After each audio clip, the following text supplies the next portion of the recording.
So hello friends, welcome to my channel. और आज भी मैं इस वीडियो में लेकर आया हूँ अरिथमेटिक प्रोग्रेशन के इस क्वेश्चन को। और ये क्वेश्चन बहुत सारे पेपर्स में पूछे जाते हैं, ठीक है। तो हम लोग इस क्वेश्चन को सॉल्व करने की कोशिश करेंगे। चलिए पढ़ते हैं क्वेश्चन क्या है। क्वेश्चन ये बोलता है कि find 4 consecutive term in an AP whose sum is 12 and third and fourth term is 14, ठीक है। Sorry, and sum of third and fourth term is 14। यहां पर सम आएगा, ठीक है। तो यहां पर क्या बोला है कि 4 कंसेक्यूटिव नंबर, एक के बाद एक आने वाले नंबर, किसके अंदर अरिथमेटिक प्रोग्रेशन, एक अरिथमेटिक प्रोग्रेशन दिया हुआ, एक सीक्वेंस दिया है, उसके अंदर जो 4 आने वाले नंबर है वो हमको फाइंड आउट करना है, ठीक है। वो हमको फाइंड आउट करना है, उनका मतलब टर्म्स फाइंड आउट करना है, ए और डी फाइंड आउट करना है। और ए और डी निकल गया ना तो वो भी निकल जाएंगे, समझ में आ रहा है। हाँ, तो मतलब इनडायरेक्टली वही फाइंड आउट करना है। और क्या बोला है कि उन चारों का जब प्लस करोगे तो 12 आंसर आएगा, और तीसरा और चौथे नंबर का प्लस करोगे तो 14 आंसर आएगा। तो चलिए देखते हैं क्या आंसर आएगा, क्या कैसे सॉल्व करना है इसको। 4 कंसेक्यूटिव नंबर का मतलब हो रहा है कि एक के बाद एक 4 नंबर आने वाले, ठीक है। मान लो वो 4 कंसेक्यूटिव नंबर ये है 2, 4, 6, 8। ये भी तो एक टाइप का अरिथमेटिक प्रोग्रेशन है ना। देखो, 2 के बाद 4 आ रहा, 4 के बाद 6, 6 के बाद 8। इसका मतलब सबके बीच में डिफरेंस कितने का है? 2 का है। तो ये भी एक अरिथमेटिक प्रोग्रेशन हो गया। ये भी 4 कंसेक्यूटिव नंबर हो गया, एक के बाद एक का। तो देखो क्या करना है, 14 छोड़ देना। पहले ये 3 की बात करते। 3 में जो बीच वाला है ना उसको ए मानना। क्या मानना? ए मानना, ठीक है। उसके पहले वाला जो है उसको हम मानेंगे ए माइनस डी। अब आप बोल रहे हो ए माइनस डी क्यों मानेंगे? ए माइनस डी इसलिए मानेंगे, डी मतलब होता है डिफरेंस, डी मतलब होता है डिफरेंस, और इन सब का डिफरेंस है 2। देखो, 2 में 2 मिला है 4, 4 में 2 मिला है 6, 6 में 2 मिला है 8, मतलब 2 का डिफरेंस है। तो अब ए तो हमारा 4 हो गया, उसमें माइनस डी करेंगे, 2 को माइनस करेंगे तो आंसर क्या आ रहा? 2 आ रहा। आया मेरा 2 आंसर, इसलिए मैंने इसको ए माइनस डी दिया। अगला वाला रहेगा ए प्लस डी। क्यों? क्योंकि हम लोग इसके अंदर डिफरेंस को प्लस कर रहे हैं। 4 + 2 6 आया आंसर अगला वाला। ये वाला रहेगा ए प्लस 2d। क्या रहेगा? ए प्लस 2d। उसको भी चेक कर लेते हैं राइट है कि नहीं। ए आपका 4 है, 2d 2 × 2, 4 + 4 आया 8। देखो राइट आया। तो इसका मतलब आपको 4 कंसेक्यूटिव नंबर को जब हमको नहीं पता है तो उसको कैसे लिखते हैं? ए माइनस डी पहला वाला रहेगा, दूसरा ए रहेगा, तीसरा ए प्लस डी, और चौथा ए प्लस 2d। ये चीज याद रखना है। समझ में आया? तो इस तरह से हम लोग को यहाँ पर सॉल्व करना है। तो चलिए बढ़ते हैं आगे सॉल्व करने की तरफ। हम लोग इसको सॉल्व करेंगे, ठीक है। वो 4 कंसेक्यूटिव नंबर को मैं यहाँ लिख लेता हूँ। पहला नंबर आएगा ए माइनस डी, दूसरा आएगा ए, तीसरा आएगा ए प्लस डी, और चौथा आएगा ए प्लस 2d। क्योंकि चारों नंबर हमको नहीं पता है, हमको ए और डी भी नहीं पता है, लेकिन इसको ये ए और डी के टर्म्स में हम लोग लिख लेते हैं। अब क्या बोला है? पहला क्या बोला है? देखो, find 4 consecutive term in an AP whose sum is 12। जिसका सम क्या है? 12 है। तो हम लोग इसको मतलब इन सारों का प्लस करो तो आंसर आएगा 12। ऐसा क्वेश्चन में गिवन दिया है तो मैं सारों का प्लस करूंगा। ए माइनस डी प्लस ए प्लस डी प्लस ए प्लस 2d। ये चारों कंसेक्यूटिव टर्म है, उनका मैंने प्लस कर दिया। और क्वेश्चन में बोला इन सब का प्लस का आंसर आएगा 12, ठीक है। अब देखो, ये माइनस डी और प्लस डी कैंसिल हो जा रहा है। कितना ए बच रहा है? 1 2 3 4 है, तो 4a लिख दूंगा। और डी कितना बचा है? 2d बचा है। आंसर आया इज इक्वल टू 12, ठीक है। अब यहां से कोई एक टर्म निकाल लेते हैं हम लोग, ठीक है। In terms of another terms कोई एक टर्म निकाल लेते। कोई एक टर्म कौन सा निकाले हम लोग? ए को निकाल लेते। 4a is equal to 12। 2d को उधर लेके जाऊंगा तो माइनस 2d हो जाएगा। क्या हो जाएगा? माइनस 2d हो जाएगा, ठीक है।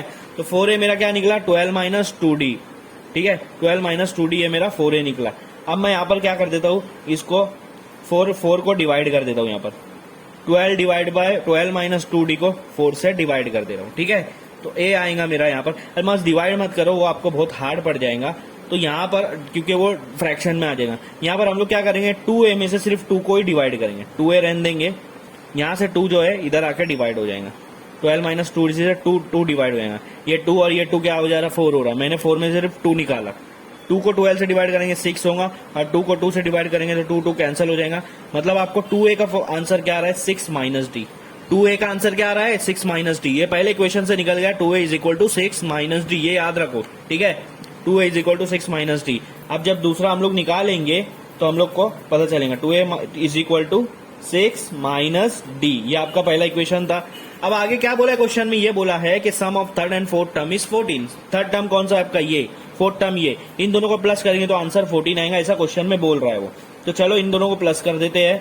ए प्लस डी एक थर्ड टर्म हो गया, ए प्लस 2d आपका फोर्थ टर्म हो गया, दोनों के बीच में प्लस डाला, आंसर आएगा 14, ऐसा क्वेश्चन में बोला है। ठीक है, ए प्लस ए कितना हो गया 2a हो गया, डी प्लस 2d हो गया 3d इज इक्वल टू 14। अब आप समझ रहे होंगे 2a की वैल्यू क्यों निकाला, क्योंकि यहाँ पर यूज होने वाली है। 3d को उधर लेके चले जाओ, 2a is equal to 14 minus 3d। अब 2a की जगह हम लोग ये रख देंगे, क्योंकि 2a की इसके बराबर है 6 माइनस डी के बराबर है, तो 2a की जगह हम यहाँ रख देंगे 6 minus d, 6 minus d is equal to 14 minus 3d। ठीक है, 14 माइनस 3d। अब क्या करूंगा, ये माइनस 3d को इधर लेके आऊंगा और 6 को उधर लेके चले जाऊंगा। माइनस 3d जब इधर आएगा तो हो जाएगा प्लस 3d, और ये माइनस डी वैसा का वैसा रहेगा। इधर बचा 14 और 6 इधर आके माइनस हो गया, माइनस 6। 3d में से माइनस 1d गया तो आ जाएगा 2d। 14 माइनस 6 8 होता है। अब ये 2 और d के बीच में मल्टीप्लाई है, तो इधर आगे क्या हो जाएगा, डिवाइड हो जाएगा, तो 8 डिवाइड बाय 2, आंसर आपका आ जाएगा 4। तो d की वैल्यू कितनी आई, 4 आई। d की वैल्यू कितनी आई, 4 आ गई। समझ में आया, डिफरेंस कितना है, 4 आया, मतलब ये 4 कंसेक्यूटिव नंबर, इनके बीच का जो डिफरेंस है वो 4 है, हमको मिल गया। ठीक है, अब आपके पास ये वाला इक्वेशन है, इसको याद रखना, ये फर्स्ट इक्वेशन मैंने डाला था वही रखो। d की वैल्यू कितनी आई, 4 आई ना। अब क्या करो, यहाँ पर सिर्फ d की वैल्यू डाल दो। ये आपका 2a is equal to 6 minus d है, d की वैल्यू 4 आ गई, हमको पता चल गई। पहले नहीं पता थी तो हम लोग ने सिर्फ d रखा था, अब पता चल गई d की वैल्यू क्या आएंगी, 4 आएंगी। अब क्या करूंगा, 6 में से 4 माइनस करूंगा तो ऑब्वियसली 2 रहेगा। 2 और a के बीच में मल्टीप्लीकेशन है, इधर आके क्या हो जाएगा, डिवाइड, तो 2 डिवाइड बाय 2, आंसर आ जाएगा 1। मतलब a की वैल्यू क्या निकली, आपकी 1 निकली। a की वैल्यू 1 निकली और d की वैल्यू क्या निकली, 4 निकली। आया समझ में, इस तरह से आपको क्वेश्चन सॉल्व करना है, ये टर्म्स मिल गया।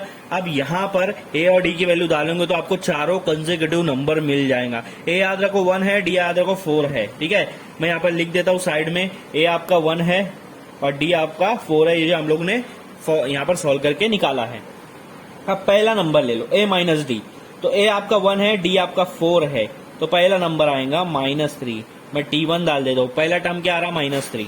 t2 मेरा a है, a मेरा कितना है, 1 है, तो सेकंड टर्म आपका 1 आएगा। t3 क्या है मेरा, a प्लस डी है, a प्लस डी, a आपका 1 है, d आपका 4 है, तो t3 आएगा आपका 5, और t4 आएगा आपका a प्लस 2d, a आपका 1 है, d आपका 4 है, 4 2 8 प्लस 1 9 आ रहा है। तो आपके जो कंसेक्यूटिव टर्म बन रहा है अरिथमेटिक प्रोग्रेशन का, वो इस तरह से बनेगा। पहला t1 आपका पहला आएगा -3, उसके बाद t2 आएगा 1, उसके बाद t3 आएगा 5, उसके बाद t4 आएगा 9। इनके बीच का डिफरेंस आप देख लो 4 है जो हमने निकाला है। समझ में आया, समझ में आया। इस तरह से हम लोग को यहाँ पर कंसेक्यूटिव टर्म्स या फिर उसके अरिथमेटिक प्रोग्रेशन की जो सीरीज है वो निकालना है। तो इस तरह से ये क्वेश्चन को सॉल्व किया है, बहुत इजी है, इसको ट्राई करो, बार बार इसका प्रैक्टिस करो, तब आपको समझेगा। आया समझ में, और नहीं समझा तो बार बार 2-3 बार वीडियो देखो तो आपको इजीली समझ में आ जाएगा। ये थोड़े से ट्रिकी टाइप के क्वेश्चंस होते हैं, जो क्वेश्चन पेपर के आखिरी वाले क्वेश्चन में पूछे जाते हैं, जो 4 मार्क 5 मार्क के क्वेश्चन होते हैं।